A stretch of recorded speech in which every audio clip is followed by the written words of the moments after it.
और गुलाब परिवार को मेरा नमस्कार। आज काफ़ी टाइम बाद हम सब मिल रहे हैं और मेरा आज ये छोटा सा मैसेज है एक और गुलाब परिवार को। लास्ट 2 महीने से आप सबको पता है कि हम कोरोना की वजह से काफ़ी परेशान हो रहे हैं और जितने भी हमारे देश की संख्या है या हमारे देश के जितने भी लोग हैं इस कोरोना की वजह से परेशान हो रहे हैं। क्योंकि एक तो कोरोना की वजह से कहीं जा नहीं पा रहे हैं, कुछ काम धंधा नहीं कर पा रहे हैं, सब लोगों का काम धंधा बिल्कुल बंद हो चुका है। तो उसकी वजह से काफ़ी लोगों का जो जीवन है वो काफ़ी अस्त व्यस्त हो गया है। उसकी वजह से काफ़ी परेशानी हो रही हैं और काफ़ी लंबे टाइम बाद जो ये हमारा जो लॉकडाउन है अभी खुला है, इसमें हमें जो है थोड़ी बहुत सरकार ने राहत दी है, छूट दी है। और इसके साथ साथ सरकार ने ये भी कहा है कि इससे हमें बचने के लिए हमें खुद ही सावधानी रखनी पड़ेगी और साथ साथ में हमें काम जो अपना काम है इसको करना पड़ेगा। तो हमारी जो अर्थव्यवस्था है उसकी जो गाड़ी है वो पटरी पे आ रही है धीरे धीरे करके। तो हमें भी अपने जो काम की जो स्पीड है, जो रफ्तार है, हमें धीरे धीरे करके बढ़ानी है सावधानी के साथ, कोरोना को ध्यान में रखते हुए। इससे बचाव करना है, हमें खुद का बचाव करना है, हमारा जो परिवार है उसका बचाव करना है और हमारा समाज है उसका भी हमें इससे बचाव करना है। तो इस चीज़ों का हमें ध्यान रखना है और हमारा जो काम है इसको हमें धीरे धीरे साथ में करना है ताकि किसी को भी इस चीज़ से परेशानी ना हो। ठीक है दोस्तों, आज का जो हमारा जो टॉपिक है वो है आने वाली फसल जो अभी स्टार्ट होने वाली है। हम बात कर रहे हैं धान की। धान की जो नर्सरी है वो लगभग सब जगह अब लग चुकी है और इस नर्सरी की जो रुपाई है वो अगले महीने में, इस महीने में, इसी महीने में बिजाई होगी 15 तारीख के बाद लगभग, यानी कि धान की जो नर्सरी है वो लगनी शुरू हो जाएगी। तो हम जो है धान के ऊपर बढ़िया तरीके से काम कर सकते हैं। हमारे जो फार्मर है, जो धान लगाने वाले हैं, जिन्होंने नर्सरी लगा चुके हैं, तो हमें सबसे पहले क्या करना है, हमें जो किसान की जो नर्सरी है जो लगी हुई है उनके पास है उसका हमें ध्यान रखना है। यानी कि जो नर्सरी होती है धान की वो एक बच्चे की तरह होती है। अगर उसका हम बढ़िया तरीके से अगर ध्यान रखते हैं तो वो हमें आगे चलकर बहुत अच्छा रिजल्ट देती है, यानी कि उसका जो उत्पादन होता है वो बहुत अच्छा निकलता है। तो फार्मर का, जो किसान का जो फोकस होता है वो सीधा नर्सरी के ऊपर होता है और उसका टाइम पीरियड होता है कि नर्सरी जो लग गई है उसको मुझे महीने भर में या 25 दिन में मुझे तैयार करना है। अगर मेरी नर्सरी अगर 25 दिन में, 30 दिन में अगर तैयार नहीं होती है तो ज़्यादा दिन की नर्सरी जब मैं खेत में लगाता हूँ तो उसका जो उत्पादन है मेरा कम हो जाएगा। तो उसको 25 और 30 दिनों के बीच में इसको पूरा करना होता है और उसको खेत में लगाना होता है। तो उसके लिए वो उस नर्सरी का बड़ी बढ़िया तरीके से ध्यान रखता है और उसकी जो रख रखाव में बहुत अपना जो इसको खर्चा भी करता है हर चीज़ का। तो हमें क्या है कि फार्मर को, हमें भी उनको सहयोग करना है इस चीज़ में और उनको गाइड करना है कि नर्सरी को बढ़िया तरीके से हम कैसे तैयार कर सकते हैं। किसान जैसे उसने किसी कोई भी बीज जैसे लगा रखा है धान का, चाहे धान के अंदर जैसे कुछ वैरायटियाँ आती हैं, PR 126 है, PR 125 है, 124 है, या बासमती की जो पौध वो अभी लगाएगा, तो उसको हम बढ़िया तरीके से कैसे उसको हम तैयार करवा सकते हैं। एक तो हमें देखना है कि ज़्यादा मौसम गर्म होने की वजह से धान की जो नर्सरी है उसकी ग्रोथ बहुत कम होती है। तो अच्छी ग्रोथ के लिए हमें क्या करना है कि जब नर्सरी लगने के बाद जब नर्सरी थोड़ी सी बड़ी हो जाए तो उसमें हमें हल्की यूरिया खाद डालवानी है। जैसे कि हर तीसरे दिन, चौथे दिन हल्की यूरिया खाद का उसमें छींटा देना है। अगर धान के अंदर अगर पीलापन आता है तो हमें उसके अंदर जो है जिंक और लोहे की 12%, जो जिंक और लोहा आता है 12% में, उसकी हमें उसकी स्प्रे करानी है 1 लीटर पानी में 2 से 2.5 ग्राम को लेकर। ठीक है दोस्तों, तो ये जो स्प्रे है 25 दिन 30 दिन की जो पनीरी है हमारी, जो उसके अंदर हमें 2 या 3 स्प्रे करनी होती है।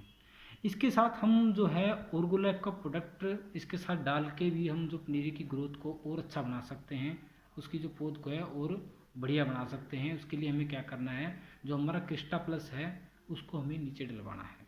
यानी कि 4 किलो 1 एकड़ की डोज है तो उसको हमें डिवाइड कर लेना है कि उसकी जो पौध है वो कितनी जगह में लगी हुई है और हमें हर तीसरे दिन, चौथे दिन जो है क्रिस्टा प्लस को नीचे डलवाना है। साथ में अगर हो सके तो ऑर्गो ग्रो को भी मिला लेना है। और ऑर्गो ग्रो की हमें स्प्रे का भी ध्यान रखना है, स्प्रे भी करवानी है उसको, यानी कि 25 दिन की जो पौध है, 30 दिन की जो पौध है, उसमें हमें कम से कम 3 स्प्रे करवानी ही करवानी है, ताकि उसकी ग्रोथ जो है टाइम पे हो, उसके अंदर पीलापन ना आए, उसकी ग्रोथ अच्छी रहे। ठीक है दोस्तों, ये तो बात आ गई पौध की। अब पौध जब 25 और 30 दिन की हो जाएगी तो वो क्या करेगा, अपना पौध को उखाड़ के खेत के अंदर लगाएगा, खेत को बढ़िया तरीके से तैयार करके उसको लगाएगा, और लगाने के बाद क्या होता है कि वो उसके अंदर खर्चा करना शुरू करता है, खाद वगैरह डालना शुरू करता है। तो जैसे ही पौध आज लगाता है किसान, तो सबसे पहले वो डालता है उसके अंदर घास को रोकने वाली दवाई, ताकि उसके अंदर घास ना उगे, यानी जो खरपतवार है वो, उसके लिए वो दवाई डालता है। उसके बाद वो हफ्ते भर बाद में डालता है यूरिया खाद, फिर डालता है हफ्ते बाद फिर यूरिया खाद, फिर डालता है यूरिया खाद, यानी कि स्टेप बाय स्टेप जो अपनी खाद वगैरह सब डालता है इसके अंदर। यूरिया डालता है, कुछ लोग डीएपी और जो सिंगल सुपर फास्फेट होती है वो भी डालता है। और धान के अंदर ज़्यादातर हमें देखने को मिलती है कि जिंक और लोहे की बहुत ज़्यादा कमी आती है। जिंक और लोहे की अगर मैं बात करूँ ना, तो जिंक और लोहा आज हर फसल के धान की जो फसल है उसके अंदर बहुत ज़्यादा रिक्वायरमेंट है। जिंक की हमें हर खेत के अंदर, हर मिट्टी के अंदर कमी महसूस होती है, यानी कि उसकी जो पौधे की जो ग्रोथ है वो कम होती है, पौधे की हाइट कम रह जाती है शुरुआत के अंदर ही, स्टार्टिंग में ही। जो पौधे का जो फुटारा होता है, कल्ले निकालने की क्षमता होती है, वो कम हो जाती है, पुर्जा नहीं मारेगा सही तरीके से। दूसरा जो है, उसके पत्तों पे जंगाड़ापन आ जाता है, यानी कि जैसे लोहे का जंग आता है वैसे उस पत्तों के ऊपर हमें दिखता है वो चीज़, तो वो जिंक की कमी है। जो ज़मीनें रेतीली टाइप की होती हैं, जहाँ पे रेता ज़्यादा होता है, जहाँ पे पानी जैसे अभी लगा दिया तो घंटे भर में पानी वहाँ पे दिखे ना हमें, उन ज़मीनों को हम रेतीली ज़मीनें बोलते हैं। वहाँ पे हमें जिंक और लोहा दोनों की कमी महसूस होती है। लोहे की जो कमी है वो हमें ज़्यादातर नए पत्तों के ऊपर दिखती है, कि जो नया पत्ता निकलता है उसके अंदर पीलापन होता है, पौधा ग्रोथ नहीं कर पाता है बढ़िया तरीके से, और खेत के बीच बीच में जगह जगह पे गोल घेरे पड़ जाते हैं पीलेपन के, और पूरा खेत खत्म हो जाता है। तो उन खेतों में हमें एक तो पानी का ध्यान रखना है। धान के अंदर शुरुआत के जो 20-25 दिन होते हैं उसके अंदर पानी सूखना नहीं चाहिए, पानी बढ़िया खड़ा रहना चाहिए, और पानी खड़ा रहेगा तो ही वो पौधे का जो फुटारा है वो अच्छा होगा, और जो कल्ले हैं वो ज़्यादा निकालेगा, पौधे की ग्रोथ अच्छी होगी।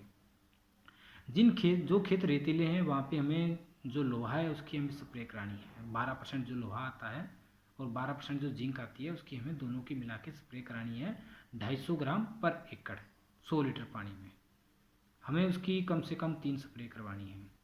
इसके साथ साथ क्या होता है कि फार्मर जब खेत के अंदर पौध लगाता है तो उसके अंदर दीमक की बहुत बड़ी समस्या होती है कुछ खेतों के अंदर, तो दीमक के लिए भी वो कंट्रोल करता है। दीमक के लिए क्लोरोपाइरिफोस डालते हैं, या रीजन डालते हैं, या पदान नाम से एक दवाई आती है उसको डालते हैं, उसके अंदर जो टेक्निकल होता है कार्टाफ हाइड्रोक्लाइड वो डालते हैं। तो इस प्रकार से उसको वो डालते रहते हैं।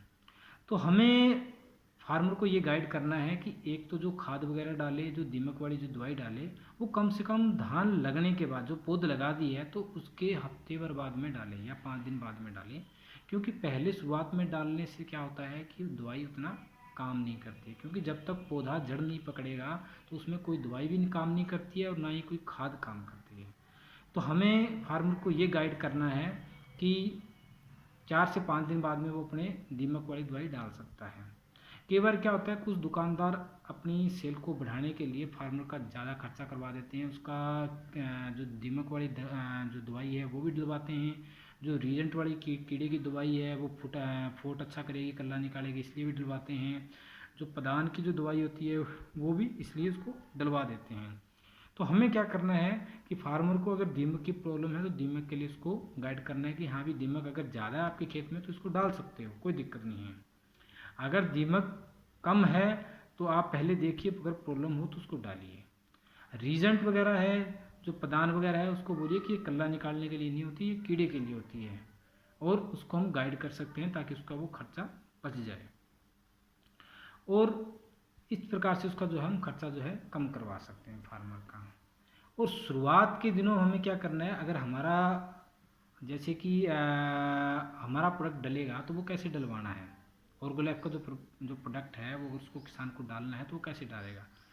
उसको क्या करना है कि शुरुआत के अंदर जैसे वो पहली खाद डालता है, यूरिया खाद डालता है, तो उसमें हम क्या कर सकते हैं, रूट केयर और पोटास जो हमारा है वो पहली खाद के साथ, जैसे जो वो लगने के हफ्ते बाद डालता है उस टाइम उसके साथ भी डलवा सकते हैं। नहीं तो ये खाद जो है हम शुरुआत में भी डलवा सकते हैं, जब वो खेत के अंदर अपना जो खेत तैयार कर रहा है उस टाइम भी हम डलवा सकते हैं, रुपाई के टाइम। ठीक है दोस्तों, ये डलवा सकते हैं।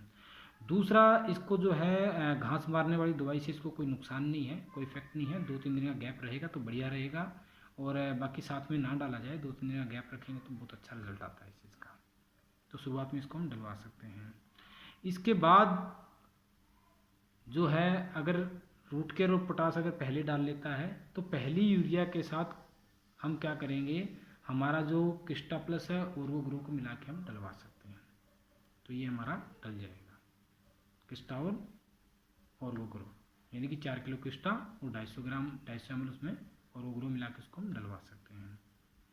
और ज़्यादातर जो धान की फसलें होती है इसमें फंगस की प्रॉब्लम काफ़ी आती है, जड़ों में जड़ें काली हो जाती हैं, पौधा ग्रोथ नहीं कर पाता है क्योंकि नीचे से उसको खुराक नहीं मिल पाती अच्छी प्रकार से, वो नीचे से मिनरल्स नहीं ले पाता है, तो उसमें फंगस की भी बहुत ज़्यादा समस्या रहती है। तो फंगल केयर है उसका हम क्या करेंगे, कल्चर तैयार कर लेंगे। कल्चर तैयार करने के बाद 2 दिन 3 दिन उसको हमें रखना है छाया में, और उसके बाद जब हम खेत के अंदर हफ्ते बाद में भी उसको डाल सकते हैं, 10 दिन बाद में भी उसको हम डाल सकते हैं, ताकि उसके अंदर खेत के अंदर फंगस की प्रॉब्लम ना आए। तो फंगल केयर अगर हम खेत में डालते हैं तो फंगल केयर से हमारी फंगस भी कंट्रोल होगी, और खेत के अंदर हमारी ज़मीन के अंदर जो कीड़े हैं उसको भी वो कंट्रोल करेगा। इससे फसल के अंदर लगने वाले कीड़ों की संख्या कम होगी। जैसे कि 30 से 40 दिन बाद में धान के अंदर क्या होता है कि आमतौर पे हमें पत्ता लपेट की शिकायत मिलती है। पत्ता लपेट यानी कि पत्ता जो होता है उसके अंदर एक कीड़ा लग जाता है, वो पत्ते को गोल बना के उसको खा जाता है, यानी उसका रस चूसता है, उसको पत्ता लपेट बोलते हैं। तो अगर ये हम डालते हैं तो पत्ता लपेट की भी बहुत समस्या कम आती है।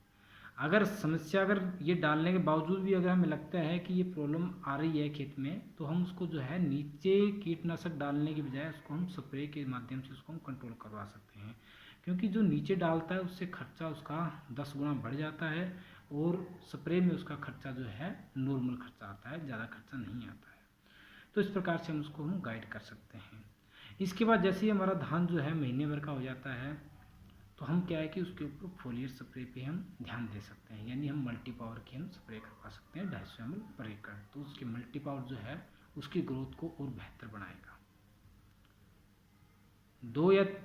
दो स्प्रे हम मल्टी पावर की करा सकते हैं, एक स्प्रे हम ऑर्गो ग्रो की करवा सकते हैं, और लास्ट स्प्रे जो जब धान की जब बाड़ी निकलने वाली होगी, मुंजर निकलने वाली होगी, उस टाइम जो है हम मल्टी पावर की एक स्प्रे और कराएंगे, ताकि जो दाना है उसके अंदर प्रॉपर तरीके से न्यूट्रिशन की कमी ना आए, दाना बढ़िया तरीके से बने, उसके अंदर चमक अच्छी आए, और जो दाने जो मुंजर जो खाली रह जाती है जहाँ पे दाना नहीं बन पाता है वहाँ पे दाना अच्छी प्रकार से बने।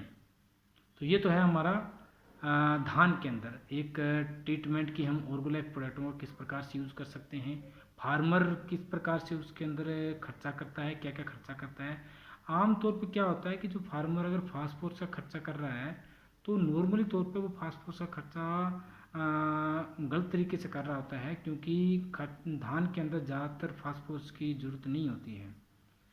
और फास्फोरस ज़रूरत क्यों नहीं होती है, क्योंकि जब वो पिछली बार गेहूं के अंदर उसने फास्फोरस डालता है तो वो इस टाइम उसके काम आता है धान के अंदर, तो इसलिए अगर वो खर्चा नहीं करता है तो उसका खर्चा बचा सकता है। अगर उसको लगता है तो वो पहले मिट्टी चेक करा लो अपनी, अगर मिट्टी के अंदर कमी है फास्फोरस की तो फिर डालें, नहीं तो उसको डालने की ज़रूरत नहीं है। दूसरा, हमें किसान को ये भी बताना है कि फास्फोरस और जिंक, जो वो नीचे डालने वाली जो जिंक होती है 21% या 33% जो जिंक आती है मार्केट से नीचे डालने वाली, उसको डीएपी के साथ मिला के ना डालें, क्योंकि दोनों को मिला के डालने से दोनों ही काम नहीं करती हैं, क्योंकि वो चूहे के मारने वाली दवाई बन जाती है जिंक फॉस्फेट। ठीक है दोस्तों, तो इसलिए हमें उसको ये बताना है, और उसका खर्चा कम आए। उसको अगर डालना है तो कम से कम उसको हफ्ता 10 दिन का दोनों के बीच में गैप रखना है, ताकि दोनों ही चीज़ों का उसका फ़ायदा मिले अगर डाल रहा है तो। अदरवाइज उसको हम गाइड करना है कि आपको इस चीज़ का खर्चा करने की ज़रूरत नहीं है। ठीक है दोस्तों, बाकी गन्ने की फसल जो है ऑलमोस्ट लग चुकी है सब जगह, और गन्ने के अंदर हम ये ध्यान दे सकते हैं कि अगर रूट केयर नहीं डाला है, पोटास नहीं डाला है, तो उसके ऊपर जैसे अभी पानी लग रहा है तो पानी के साथ भी हम गुड़ाई के टाइम रूट केयर और पोटास डलवा सकते हैं। अगर नहीं डलवाना है रूट केयर पोटास तो हम किस्टा और ओर्गो ग्रो को मिला के हम डलवा सकते हैं पानी के साथ, ताकि उसकी ग्रोथ बेहतर हो, अच्छी हो। और साथ में हमें जब गन्ना आधा फुट का या फुट का हो गया है उसकी हाइट, तो उसके हम फोलियर स्प्रे का भी हम उसके ऊपर ध्यान दे सकते हैं कि उसके ऊपर हम मल्टी पावर और ग्रो की अगर हम स्प्रे करते हैं तो उसकी कल्ले बेहतर निकलेंगे, उसकी ग्रोथ अच्छी होगी और गन्ना जो है बढ़िया से उसका ग्रोथ करेगा। तो हम उसके ऊपर इस चीज़ का भी ध्यान दे सकते हैं।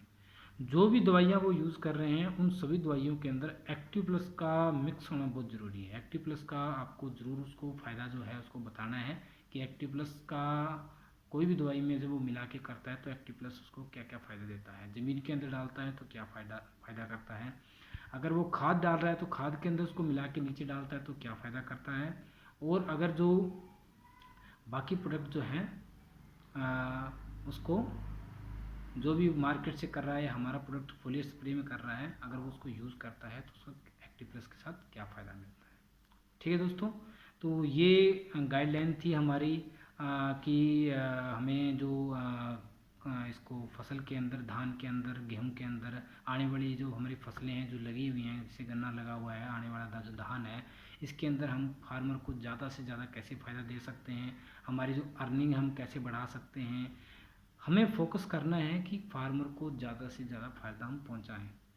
हम प्रोडक्ट की जो क्वालिटी है, खासियत है, प्रोडक्ट को क्या क्या फ़ायदा दे सकता है ऑर्गोलैब का, उसके बारे में हमें उसको बताना है।